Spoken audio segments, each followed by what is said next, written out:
warahmatullahi wabarakatuh. Selamat pagi, siang, ataupun sore saat menonton video ini. Hari ini kita akan melaksanakan praktikum kimia dasar modul kelima atau modul terakhir dengan judul sifat fisik dan pemisahan. Tujuan praktikum yang pertama, kita dapat menentukan total padatan atau TS, kemudian kita dapat menentukan total padatan terlarut atau TDS, kemudian kita dapat menentukan total padatan tersuspensi atau TSS dalam sampel air keruh. Kemudian yang kedua, tujuannya kita dapat menentukan keberadaan ion dalam padatan di dalam sampel air keruh yang akan kita gunakan hari ini. Hal pertama yang akan kita lakukan adalah kita melakukan praktikum analisis air atau pelarutan padatan. Di sini sampel yang kita gunakan adalah sampel air keruh. Kemudian sampel air keruh yang kita ambil ini adalah sebesar 100 ml. Kemudian kita homogenkan. Selanjutnya akan kita ambil sebanyak 50 ml menggunakan gelas ukur. Selanjutnya kita akan menimbang kertas saring bundar. Di prosedur ini, pertama kita siapkan kertas saring kosong yang berbentuk bundar. Kemudian kita timbang beratnya pada neraca analitik. Kemudian kita bisa timbang. Kita dapatkan berat kertas saring bundar kosong dan bersih adalah 0,391 gram. Di sini kita sudah menyiapkan Ellen Meyer 250 ml dan juga corong gelas. Letakkan corong gelas di atas Ellen Meyer. Kemudian kertas saring yang tadi telah kita timbang, kemudian kita letakkan di corong gelas seperti ini. Setelah itu, kita akan mulai menyaring sampel 50 ml sampel air keruh. Sekarang kita dapat mulai menyaring. Jadi nanti yang ada di kertas saring akan kita ukur sebagai total padatan tersuspensi, sedangkan yang di bawah adalah untuk mengukur total padatan terlarut.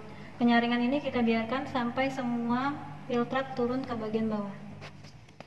Ini tahap penyaringan sampel air keruh sudah selesai. Bisa dilihat kita mendapatkan di sini ada endapan yang nanti bisa kita keringkan, dan di bagian bawah ada filtrat yang nanti akan kita ambil sebanyak 25 ml. Karena selanjutnya kita akan melaksanakan tahap penguapan filtrat hingga kering. Kita akan menimbang lebih dulu gelas beker kosong ini. Siapkan gelas beker 100 ml. Kita akan timbang menggunakan neraca analitik. Gelas beker kosongnya adalah 62,903. Selanjutnya kita pisahkan kertas saring berisi endapan tadi, dan kita akan mengambil 25 ml filtrat.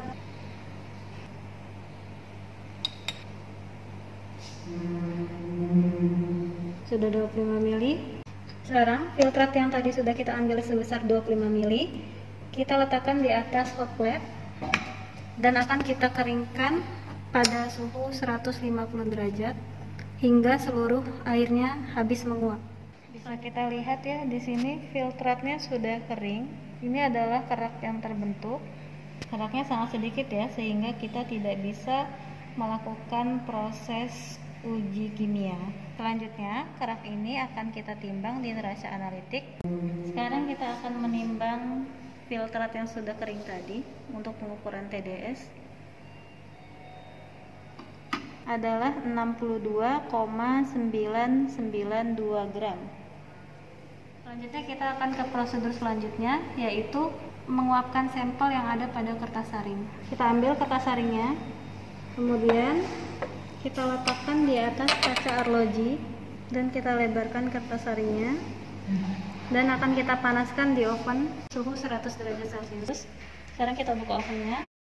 Biasanya pemanasan ini akan berlangsung selama 5 sampai dengan 10 menit. Setelah 10 menit pemanasan, keluarkan sampel yang sudah kita panaskan di oven. Sampel pada kertas saring ini sudah kering dan akan kita timbang pada neraca analitik untuk menghitung total padatan tersuspensi. Diketahui masanya dari kertas saring berisi endapan kering adalah 0,605 gram. Analisis data dari total padatan terlarut, total padatan tersuspensi, dan padatan total nantinya akan bisa kita hitung menggunakan rumus yang akan diberikan oleh Astra kalian. kita akan melaksanakan praktikum judul kedua, yaitu kromatografi. Di sini kita akan menyiapkan eluen. Eluen ini terdiri dari 9 mili aseton dan 1 mili HCl 6 molar. Ini sudah 10 mili eluennya.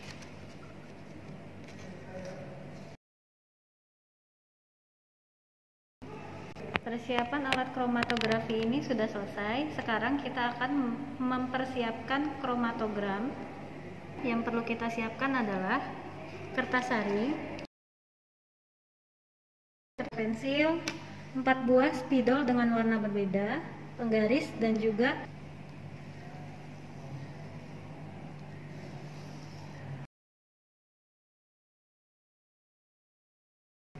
bulatan kecil atau titik kecil menggunakan spidol dengan warna berbeda.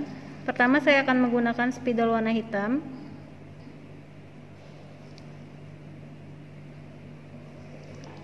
Kemudian kertas saring ini akan kita gulung.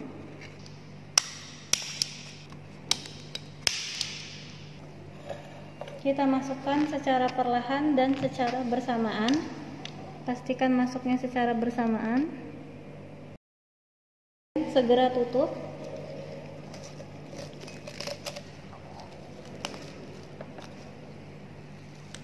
Dan biarkan warna-warna itu akan naik.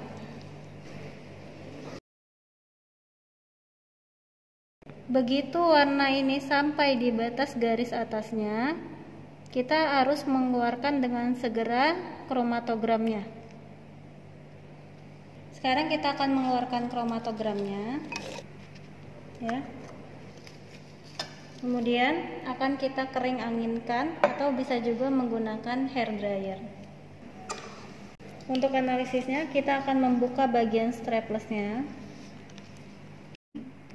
Hitam, ungu, merah, dan hijau. Kita akan membuat garis warnanya. Nah, ini kita buat ya. Di sini ada warna coklat kemerahan, kita buat garisnya untuk mengukur jarak. Seperti ini contohnya.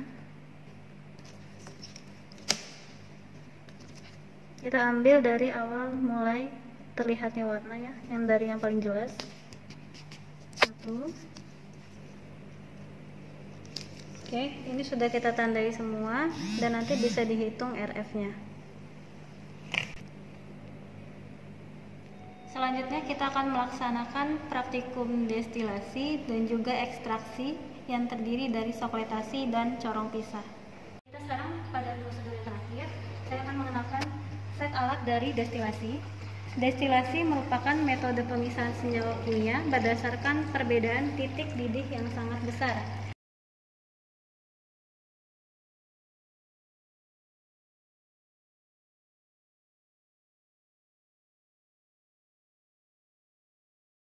Di sini kita sudah menyiapkan campuran dari etanol dan air.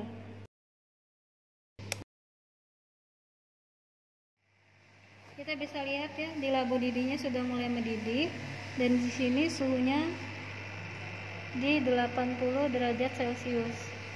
Semakin mendekati titik didih etanol, semakin bagus pula kualitas etanol yang terdestilasi. Nah, bisa kita lihat di sini sudah mulai menetes etanolnya. Tadi kita sudah memahami proses destilasi. Sekarang kita akan melakukan proses yang kedua, yaitu ekstraksi atau pemisahan. Di sini kita menggunakan alat yang bernama soklet ekstraktor atau prosesnya disebut sokletasi. Sokletasi ini tujuannya untuk memisahkan dua komponen dalam zat padat dengan cara penyaringan secara berulang-ulang menggunakan pelarut tertentu. Ini adalah alat sokletnya. Di sini kita juga menggunakan heating mantle. Kemudian adalah labu bundar. Ini adalah tabung soklet dan ini adalah kondensornya. Oke, di dalam labu didih ini sudah kita letakkan pelarut. Kita gunakan untuk percobaan ini, pelarutnya adalah air. Kemudian kita masukkan sampel tehnya. Kita akan mulai pemanasannya. Nah, sekarang kita bisa lihat prosesnya. Di sini air sudah mulai menguap melalui dinding yang sebelah sini ya. Dan kita lihat di pinggir tengah sini sudah mulai ada air yang terkondensasi dan siap menetes ke sampel. Nah, ini sudah mulai terlihat ya, pelarutnya sudah sebanyak ini menetes ke sampel. Ya, larutannya akan mulai turun. Kita lihat di sini. Jadi larutan dari tabung ini mulai menyusut, akan melalui pipa kecil ini dan langsung turun ke bagian bawah labu didih kembali. Proses ekstraksi lainnya kita menggunakan corong pisah.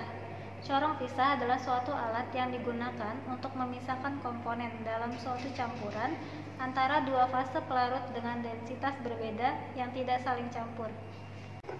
Ini adalah corong pisah. Biasanya corong pisah akan digantungkan pada ring atau iron ring seperti ini. Kemudian ini adalah tutup atas dari corong pisah. Dan ini adalah keran untuk mengeluarkan campuran yang berada di bawahnya. Di sini kita lihat terdapat dua fase, yaitu larutan iodin dan juga sikloheksannya. Sudah menjadi dua fase. Ada fase warna ungu dan fase orange kecoklatan. Nah, saya akan mengajarkan cara untuk mencampur kedua larutan atau memastikan kedua larutan ini saling pisah menggunakan corong pisah ini. Pastikan kita menahan keran agar tidak terbuka dan tekan tutup corong pisah. Kemudian kita putar balikkan seperti ini sambil kita aduk-aduk. Di sini kita bisa buka kerannya untuk mengeluarkan gas. Terlihat ada gas yang keluar, bukan?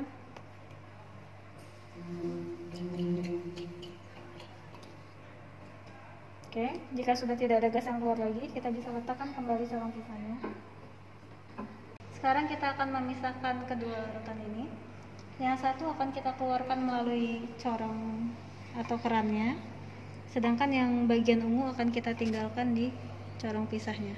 Kita akan mulai buka kerannya.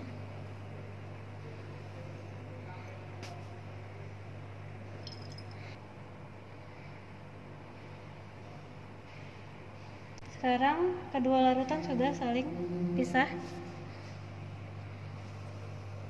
Dan kita bisa mengambil salah satu dari cairan ini. Sekian percobaan atau praktikum modul 5 sifat fisik dan pemisahan. Sampai jumpa di praktikum kimia dasar 2. Tetap semangat dan jaga kesehatan.